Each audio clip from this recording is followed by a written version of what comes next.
నా చెల్లెలు భర్త అయిన దశరథరామరెడ్డి, అతని డ్రైవర్ అయిన వీరాంజనేయులు పైన జరిగిన దాడి పిరికిపంది చర్య. అది ఇటువంటి దాడులకు, ఇటువంటి ఊపులకు భయపడే ప్రసక్తి లేదు. మేమేంటో, మా పరిస్థితి ఏంటో బాగా తెలుసు.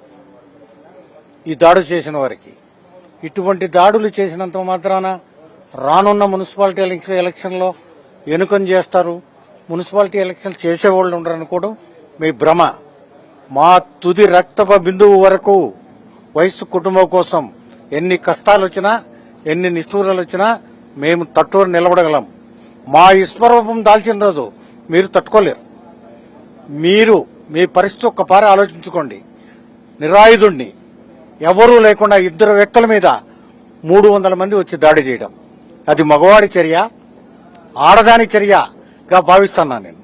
మగవాడి చర్య అంటే అట్ట కాదు, బలగాన్ని సమానంగా చూసుకొని యుద్ధం చేయాలి. నువ్వేంది ఎక్కడో అతని సొంత కళ్యాణ మండపంలో ఉన్నటువంటి వ్యక్తిని నిరాయుధుణ్ణి చేసి అతని మీద దౌర్జన్యం చేయడం పరిపాటి కాదు. గతాన్ని మర్చిపోయావేమో నువ్వు ఈరోజు మంత్రిగా ఉన్నా, నీ చిన్నాయన ఎమ్మెల్యే అయినా, మీ నాయన ఎమ్మెల్యే అయినా, దీనికి కారణం వైఎస్ కుటుంబమే. ఈ రోజు నీకు ఆ పవర్ తాత్కాలికం. ఈ రెడ్ బుక్లు గిడ్ బుక్లు మేము లొంగే ప్రసక్తి లేదు. నీ ఇటువంటి చర్యలు చేసేది మానుకొని గౌరవంగా బతికేది నేర్చుకో. నువ్వు నీ తాలూకాను డెవలప్ చేయి. నీ పుణ్యాన్ని నీ జిల్లా కూడా పోయింది.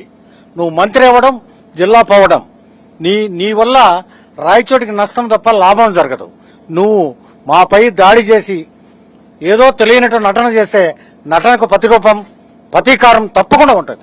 దీనికేమీ ఆలోచన చేయాల్సిన పని లేదు. ఇటువంటి వాటికి లొంగం. మేము ఎన్నో చూసాం. మా వయసులో 65 ఏళ్లలో 600 చూసాం మేము. నువ్వేం పీకగలుగుతావు మమ్మల్ని? నువ్వు పీకేది లేదు, పెట్టేది లేదు. జాగ్రత్తగా ఉండడం మంచిది.